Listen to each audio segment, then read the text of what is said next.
ശാസ്ത്രീയ അഥർവവേദ പഠനം ക്ലാസ് 344. നമ്മളിന്ന് നോക്കുന്ന കാണ്ഡം 7 അനുഭാഗം 6 സൂക്തം 73. ഇതിൽ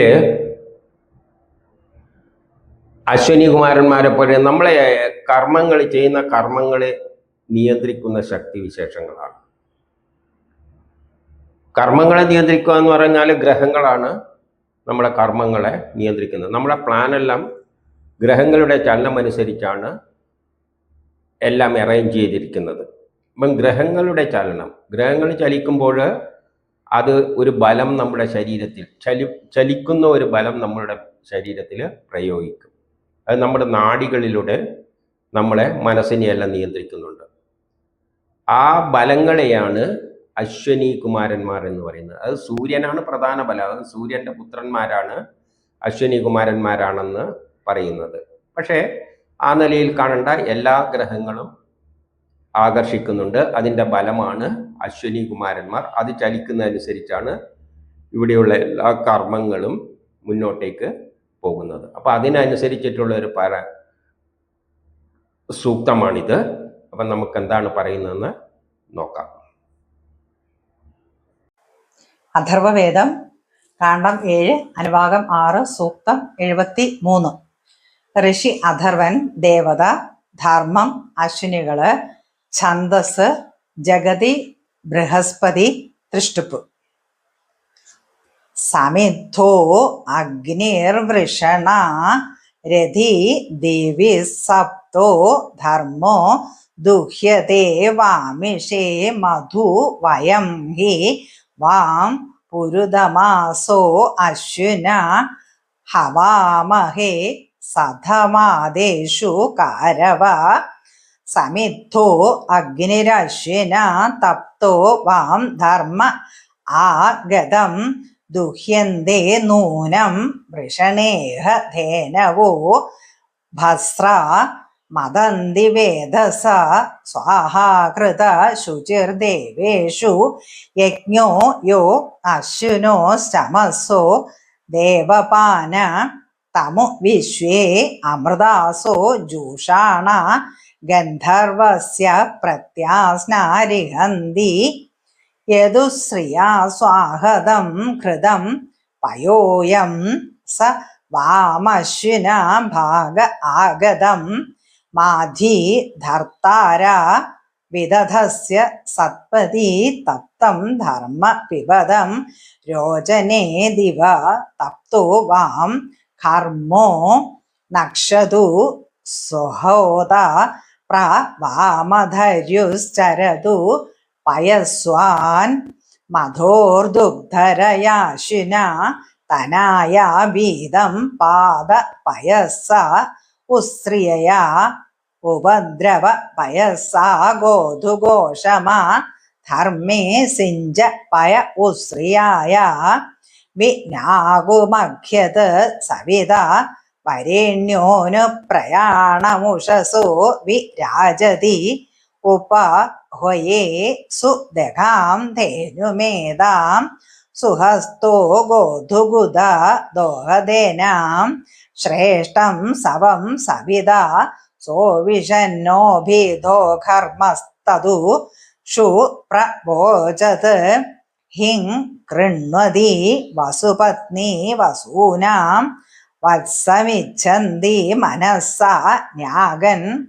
ദുഹാമശ്വിഭ്യാം പയോ അഗ്നേയം സ വർത്തന്താം മഹതോ സൗഭഗായ ജുഷ്ടോദഭ്രൂന അതിഥിർദൂരോണ ഇമം നോ യജ്ഞമുപയാഹി വിദ്വാൻ വിശ്വ അഗ്നേ അഭിയുജോ വിഹത്യ ശത്രു യഥാമാഭര ഭോജനാനി അഗ്നേ ശർദ്ധ മഹദേ സോഭഗായ തവ ദ്യുമ്നാനുത്തമാനി സന്തു സം ജാസ്പത്യം സുയമമ കൃണുഷ്വ ശത്രുയതാമഭിതിഷ്ട്വാ മഹാംസി സൂയവസാദ് ഭഗവതി ഭൂയ അഥാ വയം ഭഗവന്ത സ്യാമ പ്രദ്ധി തൃണമഗ്നേ വിശ്വാദാനി പിബ ശുദ്ധമുദകമാചരന്തി. ഇവിടെ പറയുകയാണ് അശ്വിനി കുമാരന്മാർ നമുക്ക് ആഗ്രഹിക്കുന്ന ഫലങ്ങൾ നൽകുന്നു. നമ്മുടെ എല്ലാ കർമ്മങ്ങളെയും നിയന്ത്രിക്കുന്നത് അപ്പോൾ അശ്വിനി കുമാരന്മാരാണ്. നമ്മൾ കർമ്മം ചെയ്യുന്ന എന്തിനാണ്? ഫലം കിട്ടാൻ വേണ്ടിയിട്ട്. അപ്പൊ എന്തെങ്കിലും ഫലങ്ങളെല്ലാം കിട്ടുന്നുണ്ടെങ്കിൽ അത് അശ്വിനി കുമാരന്മാർ നമുക്ക് ആഗ്രഹിക്കുന്ന ഫലങ്ങൾ നൽകുന്നു. അവർ ആകാശവാസികളായ ദേവതകളുടെ രൂപമാണ്. ആകാശത്തിൽ വസിക്കുന്ന ദേവതകൾ എന്താണ്? ആകാശത്തിൽ എന്താ ഉള്ളത്? കുറേ ഗോളങ്ങളാണുള്ളത്. ആ ഗോളങ്ങളാണ് നമ്മളെ ബുധ ശുക്ര കുജൻ എന്നെല്ലാം പറഞ്ഞിട്ട്, പിന്നെ കുറെ മരുത്തുക്കൾ എന്നെല്ലാം പറഞ്ഞിട്ട്, നക്ഷത്രങ്ങളെല്ലാം ഗോളങ്ങൾ തന്നെയാണ്. അവയാണ് ദേവതകൾ. ആ ദേവതകളാണ് ആകാശരൂപിയായ ദേവതകളാണ് എന്ന് പറയുകയാണ്. അതായത് ആകാശത്തിലുള്ള രൂപം എന്താണ്? ഗോളങ്ങൾ. ഗോളങ്ങളുടെ രൂപത്തിലുള്ള ദേവതകൾ. അതാണ് ഗോളങ്ങളാണ് നമുക്ക് നമ്മിൽ ബലം പ്രയോഗിക്കുന്നത്. ആ ബലത്തെയാണ് അശ്വിനി കുമാരന്മാർ എന്ന് പറയുന്നത്. പാത്രത്തിൽ ഘൃതം പാകമായി വരുന്നു. നമ്മൾ എന്ത് കർമ്മം ചെയ്യുമ്പോഴും അതിനെയെല്ലാം അതിന് പ്രേരിപ്പിക്കുന്നത്, നമ്മളെ കർമ്മം ചെയ്യാൻ പ്രേരിപ്പിക്കുന്നതും എല്ലാം ഇവിടെ പറയുമ്പോൾ പാത്രത്തിൽ ഘൃതം പാല് എന്നെല്ലാം പറയുമ്പോൾ നമ്മൾ പറയുമ്പോൾ പാത്രത്തിൽ ചോറ് വെക്കുന്ന കാര്യമെല്ലാം പറയാം. അപ്പം അതിനെല്ലാം നമ്മളെ പ്രേരിപ്പിക്കുന്നത് സൂര്യനും എല്ലാമാണ്. കാരണം നമ്മൾ രാവിലെ എണീറ്റ് ദോശ ഇടും, ഉച്ചക്ക് എണീറ്റ് ചോറ് തൊടും. ആ ഒരു ക്രമമുണ്ട്. അല്ലാതെ രാവിലെ ചോറ് ഉച്ചക്ക് ദോശയല്ല. അപ്പം അതെല്ലാം നമ്മളെ കർമ്മങ്ങളെല്ലാം ഒരു ഓട്ടോമാറ്റിക്കായിട്ട് പ്ലാൻ ചെയ്ത മാതിരിയാണ് പോകുന്നത്. യജുർവൈദികന്മാർ, യജുർവേദത്തിലാണ് നമ്മളുമായിട്ട് ബന്ധപ്പെട്ട കാര്യങ്ങൾ. അപ്പോൾ യജുർവൈദികന്മാർ എന്ന് പറഞ്ഞാൽ യജുർവേദം കൈകാര്യം ചെയ്യുന്നവർ. ഋഗ്വേദം പ്രപഞ്ചം മുഴുവനാണ്, യജുർവേദം നമ്മളുമായിട്ട് ബന്ധപ്പെട്ടതാണ്. പാലിൽ ഇത് തയ്യാറാക്കി. ഞാൻ ഉദാഹരണം പറയുമ്പോൾ ചോറ് എന്ന് പറയും, ഇവർ പാല് എന്ന് പറയുന്നു. അത് നിങ്ങൾക്ക് അർപ്പിക്കുന്നു. നമ്മളെല്ലാം ആർക്കാണ് അർപ്പിക്കുന്നത്? ദേവതകൾക്കാണ് അർപ്പിക്കുന്നത്. അശ്വിനി കുമാരന്മാര് രാവിലെ വന്ന് നമ്മളെ യജ്ഞത്തിന് പ്രേരിപ്പിക്കുമ്പോൾ നമ്മൾ ചെയ്യുന്ന ആർക്ക് വേണ്ടിയാണ്? അവർക്ക് വേണ്ടിയാണ്. രാവിലെ അശ്വിനി കുമാരന്മാർ സൂര്യന് ഉദിച്ചു വരുമ്പം അതിൻ്റെ ഫലങ്ങൾ നമ്മൾ പ്രേരണ ചെലുത്തും. നീ പോയിട്ട് ദോശ ചുടുന്നു. അതാണ് പ്രേരിപ്പിക്കുന്നത്, ദോശ ഇടാനും ചോറ് വെക്കാനല്ല. അപ്പം നമ്മൾ പോയി ചെയ്യുന്നു. അപ്പോൾ ആർക്ക് വേണ്ടിയാണ് ചെയ്യുന്നത്? അവർക്ക് വേണ്ടിയാണ് അർപ്പിക്കുന്നത്. അഗ്നി ജ്വലിക്കുന്നുണ്ട്. ജ്വലിക്കുന്ന അഗ്നിയിലാണ് നമ്മൾ അർപ്പിക്കുന്നത്. അഗ്നി എന്താണ്? ഊർജമാണ്. ഊർജത്തിലൂടെയാണ് നമ്മൾ യജ്ഞങ്ങൾ ചെയ്യുന്നത്. എന്ത് യജ്ഞം ചെയ്യണമെങ്കിൽ കൈ പൊന്തിക്കണ്ടിക്ക് എന്ത് വേണം? ഊർജം വേണം, ശക്തി വേണം. ആ കൃതം താമമയമായിരിക്കും. അപ്പം അഗ്നിയിൽ അർപ്പിക്കുമ്പോൾ അതെന്തായിരിക്കും? നല്ല തിളച്ച് വരും. ചോറ് അരിയെല്ലാം പാത്രത്തിലിട്ട് അർപ്പിക്കുമ്പോൾ അത് നല്ലവണ്ണം തിളച്ച് വരും. ഹവിസ് സ്വീകരിക്കാൻ ഇവിടെ വരും. അങ്ങനെ അഗ്നിയെല്ലാം കത്തിച്ചിട്ട് അതിൽ പാത്രത്തിൽ അരിയെല്ലാം ഇടുമ്പോൾ നീ വരിക. ആര്? അശ്വിനി കുമാരന്മാരും ദേവതകളെല്ലാം വരിക. ദേവതകൾ ആരുണ്ട്? അഗ്നി മാത്രമല്ല, ഇന്ദ്രനും എല്ലാം വരും. അതിനെല്ലാം പ്രേരിപ്പിക്കുന്നത് ഈ അശ്വിനി ഗ്രഹങ്ങളുടെ ബലങ്ങളാണ്. ഈ കർമ്മത്തിനായി ഗോക്കൾ ആവശ്യമുള്ള പാൽ നൽകി. അപ്പൊ ഇവിടെ പശുവിന്റെ പാൽ വെച്ചിട്ട് ചെയ്യുന്നതുകൊണ്ട് അതിനുള്ള പാൽ ആര് നൽകി? ഗോക്കൾ നൽകുന്നു. അപ്പം ഗോക്കളുടെ ജോലി എന്താണ്? നമുക്ക് വേണ്ട പാല് നൽകുക കർമ്മം ചെയ്യുമ്പോൾ. അതുപോലെ നമ്മളിപ്പം ചോറ് വെക്കുകയാണെങ്കിൽ നമുക്കുള്ള ചോറ് അരിയും വെള്ളം എല്ലാം ആര് തരും? ഭൂമി വെള്ളം തരും, ചെടികൾ ധാന്യങ്ങൾ തരും. അപ്പം പ്രകൃതിയായിട്ട് ബന്ധപ്പെട്ടിട്ടുള്ള വസ്തുക്കളിൽ ഉപയോഗിച്ചിട്ടാണ് നമ്മൾ യജ്ഞം ചെയ്യുന്നത്. ഹോതാവ് നിങ്ങളാൽ ആനന്ദം നേടട്ടെ. അങ്ങനെ അശ്വിനി കുമാരന്മാർ നമ്മളെ കർമ്മങ്ങൾ ചെയ്യിപ്പിച്ച് അതിൽ നിന്ന് എന്തെങ്കിലും കിട്ടിയാൽ ആറ് തന്നെയാണ് എടുക്കുന്നത്? നമ്മൾ തന്നെയാണ് എടുക്കുന്നത്. ഇപ്പൊ അശ്വിനി കുമാരന്മാർ സൂര്യന്റെ ബലങ്ങൾ നമ്മളെ കൊണ്ട് ദോശ ഇടാൻ പ്രേരിപ്പിച്ചാലും നമ്മൾ ദോശ ഇടും. അതിനു വേണ്ടിയിട്ട് ചൂടുന്നു. പക്ഷെ അത് ഉപയോഗിക്കുന്ന ആരാണ്? നമുക്ക് ആനന്ദം നേടട്ടെ. ഈ യജ്ഞം അശ്വിനി കുമാരന്മാർക്കായി നൽകുന്നു. അപ്പം നമ്മൾ ചെയ്യുന്ന ആർക്ക് വേണ്ടിയാണ്? അശ്വിനി കുമാരന്മാർക്കാണ്. കാരണം നമ്മളെ ഭക്ഷിക്കുന്നതും ആർക്ക് വേണ്ടിയാണ്? അശ്വിനി കുമാരന്മാർക്ക് വേണ്ടിയാണ്. കാരണം നമ്മൾ കർമ്മം ചെയ്യേണ്ടിക്ക് ഭക്ഷണം കഴിക്കണം. നമ്മളെ കർമ്മം ചെയ്യാനാണ് സൃഷ്ടിച്ചിരിക്കുന്നത്. കർമ്മം ചെയ്യേണ്ടിക്ക് നമ്മൾ എന്ത് വേണം? ഭക്ഷണം കഴിക്കണം. അപ്പം ഭക്ഷണം കഴിക്കുന്നത് ആർക്ക് വേണ്ടി തന്നെയാണ്? ഭക്ഷണം കഴിച്ചില്ലേ നമ്മൾ മരിച്ചു, പിന്നെ നമുക്ക് കർമ്മം ചെയ്യാൻ പറ്റില്ല. അപ്പം കർമ്മം ആർക്ക് വേണ്ടിയാണ് ചെയ്യുന്നത്? അതിന് വേണ്ടിയിട്ടാണ്. അപ്പം ഭക്ഷണം കഴിക്കുന്ന ആർക്ക് വേണ്ടിയാണ്? അതിന് വേണ്ടിയിട്ട് ആണ്. ഭക്ഷണം പ്രിപ്പയർ ചെയ്യുന്നതായാലും അതിന് വേണ്ടിയിട്ടാണ്. ഈ അർപ്പിച്ച ഹവ്യം അഗ്നിയുടെ മുഖത്തു നിന്നും ദേവകൾ നക്കി കുടിക്കുന്നു. നമ്മൾ അർപ്പിച്ച ഹവിസ്, നമ്മൾ എന്തെല്ലാം ഇപ്പം ചോറ് വെക്കാനാണെങ്കിൽ എന്തെല്ലാം അർപ്പിക്കുക? ഇവിടെ പാല് എന്നെല്ലാം പറയുന്നുണ്ട്. അരിയും വെള്ളവും പാത്രത്തിലിട്ട് അർപ്പിച്ചാൽ ദേവതകൾ അത് നക്കി കുടിക്കുന്നു. ആരാണ്? ഈ അഗ്നിയെ ആര് സ്വീകരിക്കും? അരി സ്വീകരിക്കും. വെള്ളത്തെ ആര് സ്വീകരിക്കും? അരി സ്വീകരിക്കുമ്പം വെള്ളത്തെ നക്കുന്നു. കൂടിച്ചേരുക. നക്കുക എന്ന് പറഞ്ഞാൽ തൊട്ടുകൊണ്ടാണല്ലോ യജ്ഞം നടക്കുക. അരിയും വെള്ളമെല്ലാം കൂടിച്ചേർന്നിട്ടാണല്ലോ പരസ്പരം രണ്ടും ഒന്ന് മറ്റേതിനെ ഉപയോഗിക്കുന്നുണ്ട്. വെള്ളം അരിയുടെ അകത്ത് കയറുന്നുണ്ട്, അരി വെള്ളത്തെ എടുക്കുന്നുണ്ട്, അഗ്നി അതിൻ്റെ അകത്ത് കയറുന്നുണ്ട്. അപ്പം ഇതെല്ലാം ദേവകൾ നക്കി കുടിക്കുന്നു. ഘൃതം നൽകിയ ക്ഷീരം യജ്ഞപാത്രത്തിനാണുള്ളത്. ഏതും യജ്ഞപാത്രത്തിൽ, യജ്ഞം നടത്തുന്നതിന് ഓരോ പാത്രങ്ങൾ വേണം. ആ പാത്രത്തിലാണ് അത് സമർപ്പിക്കേണ്ടത്. പാല് കറക്കാൻ ഒരു തരം പാത്രമുണ്ട്, ചോറ് വെക്കാൻ ഒരു തരം പാത്രമുണ്ട്. അതാണ് യജ്ഞപാത്രം എന്ന് പറയുന്നത്. എന്നാൽ ചായ ഉണ്ടാക്കാൻ ചോറ് വെക്കേണ്ട പാത്രത്തിൽ ഇടുവോ? പ്രഷർ കുക്കറിൽ ചായ വെക്കുവോ? ഇല്ല. ഓരോന്നിനും അതിൻ്റെതായ പാത്രങ്ങളുണ്ട്. അപ്പോൾ അതിനാണ് ഈ യജ്ഞപാത്രം എന്ന് പറയുന്നത്. ആ എക്യുപ്മെൻസിലാണ്, അല്ലെങ്കിൽ ആ പാത്രത്തിലാണ് ഘൃതമെല്ലാം ക്ഷീരമെല്ലാം വെക്കുന്നത്. ഇത് നിങ്ങൾക്കുള്ളതിനാൽ ചൂടോടെ നിങ്ങൾ പാനം ചെയ്യുക. ഈ അശ്വിനി കുമാരന്മാരായാലും ഇന്ദ്രനായാലും ഇതെല്ലാം ചൂടോടെ പാനം ചെയ്യണം. ചൂടോടെ പാനം ചെയ്താലേ എന്ത് ചെയ്യാൻ പറ്റൂ? അരിനെ എന്താക്കാൻ പറ്റൂ? ചോറാക്കി മാറ്റാൻ പറ്റൂ. അതല്ലേ പാനം ചെയ്യുന്നത്. നമ്മൾ കൊടുക്കുന്ന അതെടുക്കുന്നു, നമ്മൾ പാത്രത്തിലിട്ട് അതിന് കൊടുക്കുകയാണ്. അതെടുത്തിട്ട് നമുക്കെന്ത് തരും? അരിയല്ല തരുന്നത്, നമ്മൾ കൊടുത്തിയല്ല തരുന്നത്. അതെടുക്കും, എന്നിട്ട് ചോറ് നമുക്ക് തരും. അപ്പം ചൂടോടെ പാനം ചെയ്യാന്നുള്ള അഗ്നി ഉണ്ടെങ്കിൽ മാത്രമേ അവരത് എടുക്കുകയുള്ളൂ. അഗ്നിയിലിട്ട് കൊടുക്കുമ്പോൾ അതെടുത്തിട്ട് അരിയും വെള്ളമെല്ലാം അതെടുത്തിട്ട് അഗ്നിയെയും അതെടുത്തിട്ട് നമുക്കെന്ത് തരും? സിസ്റ്റം നമുക്കെന്ത് തരും? ചോറ് തരും.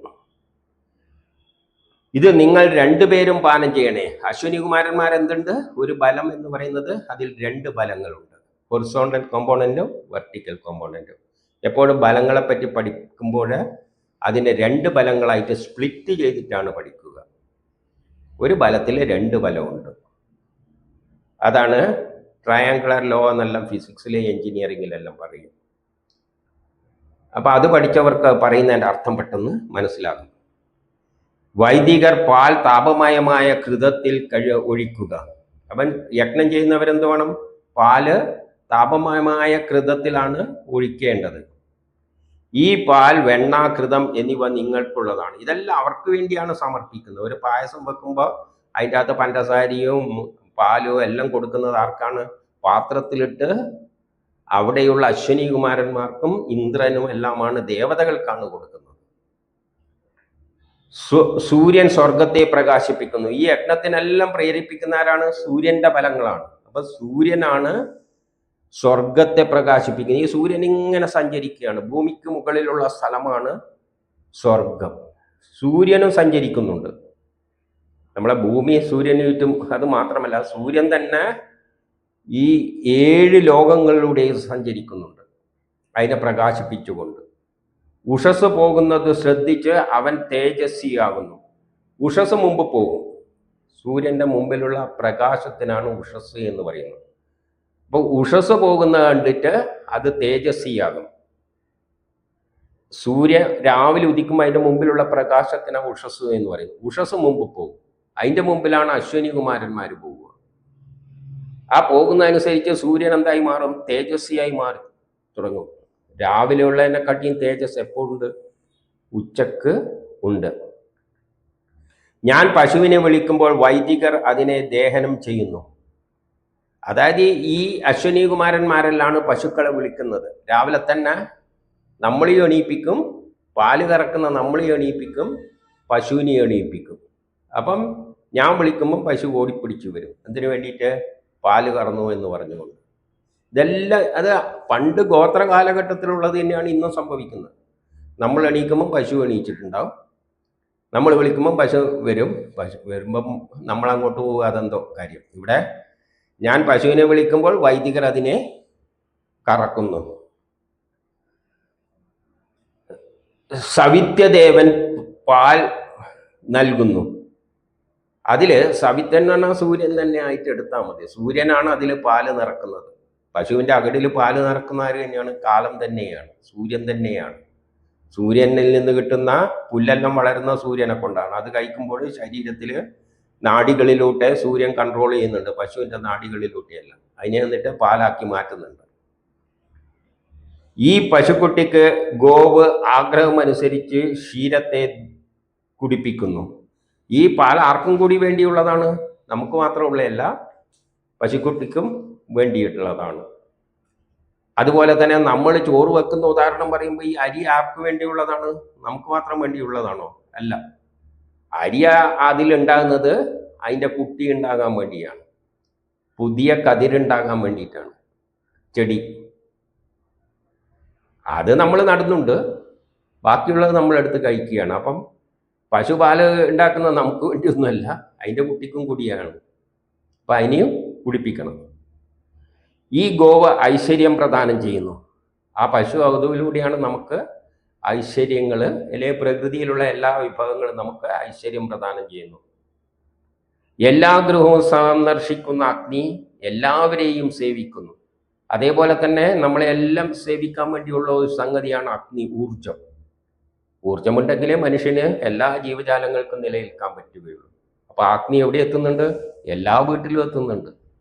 നമ്മളെ വീട്ടിലും അടുപ്പ് കത്തിക്കുന്നുണ്ട്, അടുത്ത വീട്ടിലും അടുപ്പ് കത്തിക്കുന്നുണ്ട്. നിന്നോടുള്ള എൻ്റെ ഭക്തിയാൽ നീ ശത്രുക്കളെ കഷ്ടപ്പെടുത്തുന്നു. നിന്നോട് എനിക്ക് ഭക്തിയുണ്ട്. ആരോട്? അഗ്നിയോട്. അതുകൊണ്ട് എന്ത് ചെയ്യുന്നു? ശത്രുക്കളെ കഷ്ടപ്പെടുത്തുന്നു. ശത്രുത ഏതാണ്? നമ്മൾ അരിയെ ചോറാക്കുമ്പോൾ അവിടെ ഒരു എതിർപ്പുണ്ട്. Every action there is equal and opposite reaction. അരി എതിർക്കും. പെട്ടെന്നൊന്നും അരി പദം വരില്ല. അപ്പം നമ്മൾ നല്ലോണം ചൂടാക്കിയിട്ടാണ് അതിനെ. അപ്പോൾ ആ ശത്രുതയെ ഇല്ലാതാക്കുന്ന ആരാണ്? എതിർപ്പെന്ന ശത്രുതയെ ഇല്ലാതാക്കുന്ന ആരാണ്? അഗ്നിയാണ്. എന്നിട്ട് അവരുടെ ധനം നമുക്ക് എത്തിച്ചു തരുന്നു. അരി എന്നത് ധനമായിട്ട് നമുക്ക് അന്നേരം അരിനെ ധനമായിട്ട് എടുക്കാൻ പറ്റില്ല, തിന്നാൻ പറ്റില്ല, ഉപയോഗമില്ല. പക്ഷെ അത് ചോറാകുമ്പോഴാണ് അതിന് വില, ധനമായി മാറുന്നത്. അരി ചോറാകുമ്പോഴാണ് നമുക്ക് ഉപയോഗപ്രദമാകുന്നത്, അപ്പോഴാണ് വില കൂടുന്നത്. അപ്പം ധനം നമുക്ക് എത്തിച്ചേരുന്നു. ഈ ഗോക്കൾ നല്ല തൃണങ്ങൾ ഭക്ഷിച്ച് ഭാഗ്യവതിയാകട്ടെ. പശുവിന് എന്ത് വേണം? നല്ലവണ്ണം പാല്. നമുക്ക് പാല് കിട്ടാൻ വേണ്ടിയല്ലോ പശുവിൻ്റെ കാര്യം പറഞ്ഞത്. പശുവിനും പാല് കിട്ടേണ്ടിക്ക് എന്ത് വേണം? നല്ല പുല്ല് അത് ഭക്ഷിക്കണം. അതുവഴി ഞങ്ങളെയും ഭാഗ്യവാന്മാരാകട്ടെ. അപ്പം പശു നല്ലവണ്ണം ഭക്ഷണം കഴിച്ചാൽ, പുല്ല് തിന്നാലേ നമുക്കും എന്ത് കിട്ടുകയുള്ളൂ? ആവശ്യത്തിനുള്ള പാല് കിട്ടുകയുള്ളൂ, നമ്മളും ഭാഗ്യവാന്മാരാവുകയുള്ളൂ. അതുകൊണ്ട് അതെന്ത് വേണം? തൃണം മാത്രം ഭക്ഷിച്ചാൽ പോരാ, നല്ല ശുദ്ധജലവും കുടിക്കട്ടെ. അപ്പം നമുക്ക് പാല് കിട്ടണ്ടെങ്കിൽ, നമുക്ക് അരിയും എല്ലാം കിട്ടണ്ടെങ്കിൽ നമ്മൾ ചെടികൾ നട്ടു വളർത്തണം. അതിന് നല്ലോണം വളം കൊടുത്താലേ അത് നല്ല ധാന്യം തരുകയുള്ളൂ, അപ്പോഴേ നമുക്കും കിട്ടുകയുള്ളൂ. അപ്പം നമുക്ക് കിട്ടണ്ടെങ്കിൽ അതിന് എന്ത് വേണം? അതിനെയും തൃപ്തിപ്പെടുത്തണം.